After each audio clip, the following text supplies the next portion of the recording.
The day has finally come after days of editing videos and days of being unusually tired. We are back in the studio and ready to do some things. Woo! I did like 6 days straight of video editing, and that maybe doesn't sound that hard, but it can be quite taxing and just a lot of intense focus. So, welcome to Monday morning. Things that I've already done because you didn't really need to see it was I woke up, I did take a shower because I was very unprepared for this week, and I should have done it last night, but I fell asleep because I was very tired. Not important, but here we are. I'm gonna make some coffee first.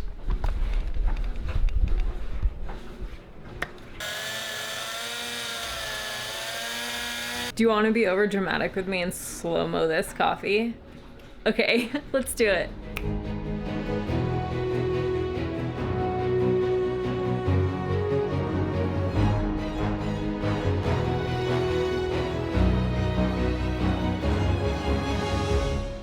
Got coffee. Now we're back in getting prepped for the week.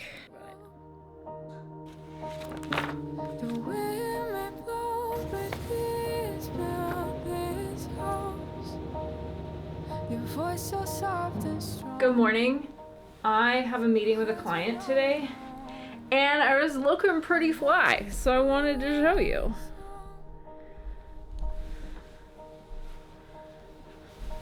Anyways. Okay. Sit.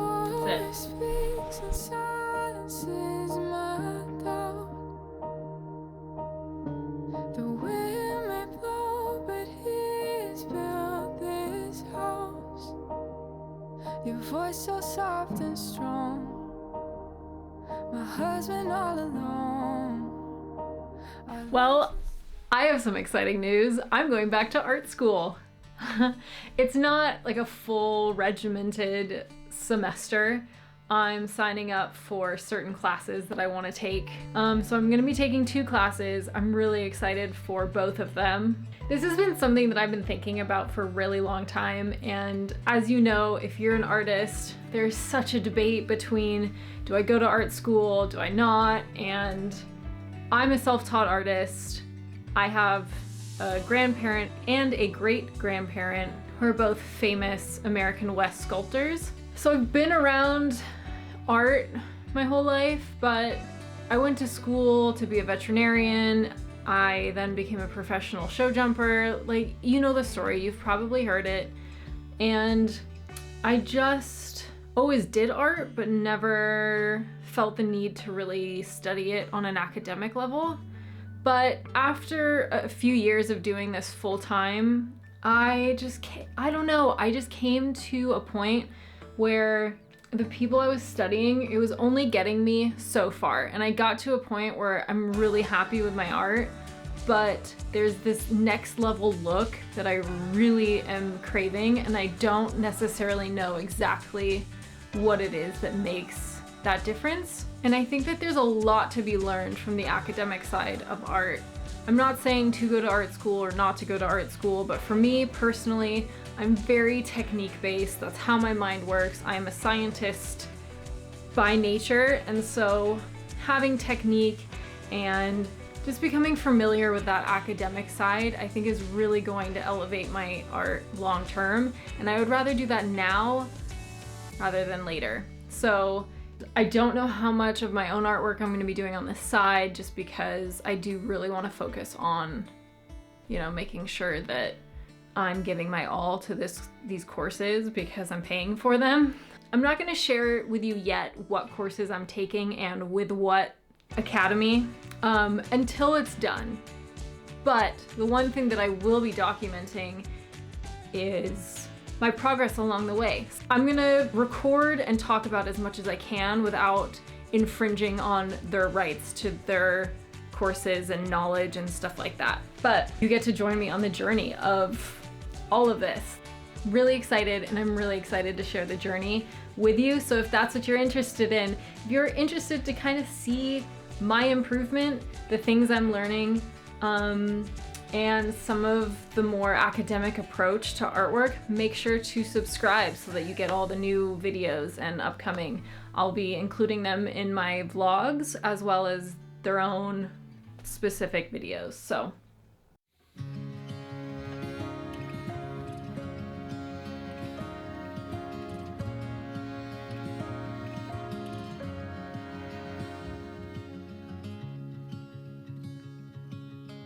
do you want to see the chaos that is this underpainting? I'm reusing the canvas and I drew on it and it looks crazy right now. It looks crazy, but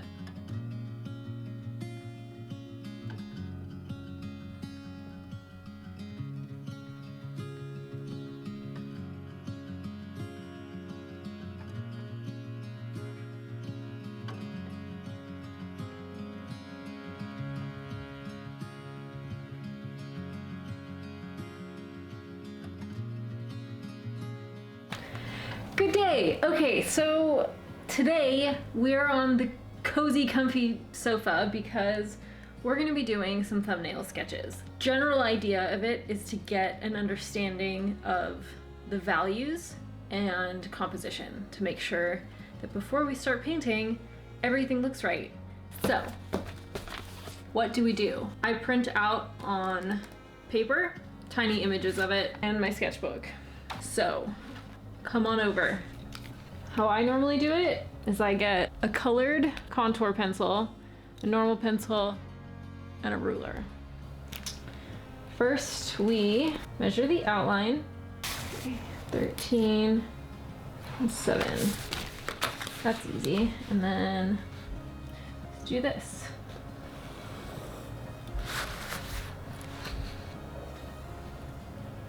Now we start gridding up the image by cutting it in half. So half of 13 is going to be 6.5.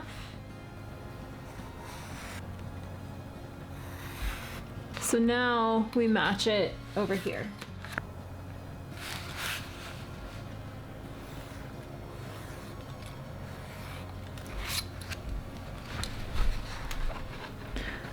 We're essentially going to break it into quarters, both directions.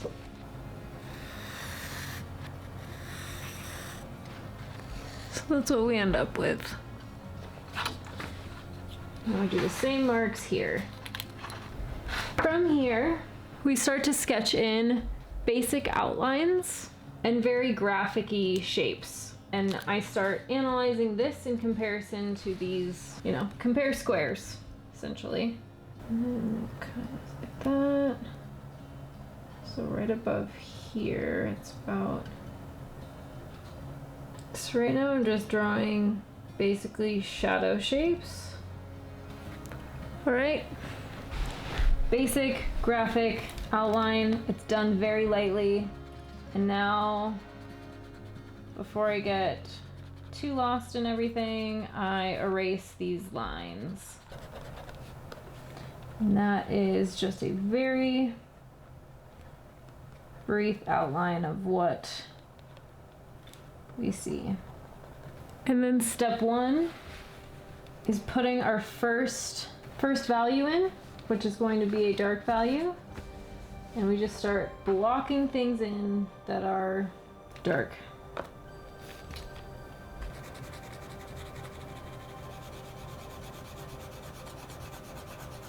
Okay, so that's where we're at, and now we're starting to put our second value in, which is going to be everything that's about one step darker.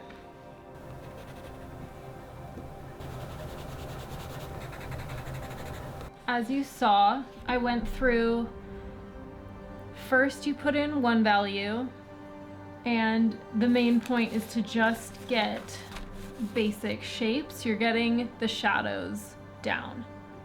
The next step is to add a second value. For me, it was one step darker of a value. So now in the shadow region, you're differentiating between you know, a darker shadow versus a lighter shadow. From there, I took it one step further and went one shade darker again. And at the very end, I went in and I took my kneadable eraser and erased some of the highlights where things maybe had gotten too dark. So I added an extra highlight value. And overall, altogether, you can kind of see with this one, the value range that I have is probably a 1, a 2. I skipped 3 and have probably more of a 5, 6, 7, 8 in there. But the point is that there's an obvious gap between the lightest grouping and the darkest values. There's more shifts in the dark. Probably only 1 or 2 values that embody the light side of the scale. So what that does is it gives you dynamic range. When you have an obvious gap in between your 2 main value groups, that's where the drama lies and the dramatic impact can truly lie. The thing about a thumbnail is that it gives you a really good understanding of composition, value, and you have a chance to see exactly how things are gonna look. And you can manipulate it how you want, and you're not already in a painting worried about, you know, ruining it or anything like that. So, thumbnails are super important. It's a very, very important part of my painting process. So with that, thank you all for watching. I hope you enjoyed it. I hope you learned something. Let me know if you're liking this more educational style format. Do you already do thumbnail sketches, or is this something that maybe just inspired you to start adding it into your own process? Either way, thanks for watching this video, and as always, I can't wait to see you in the next one.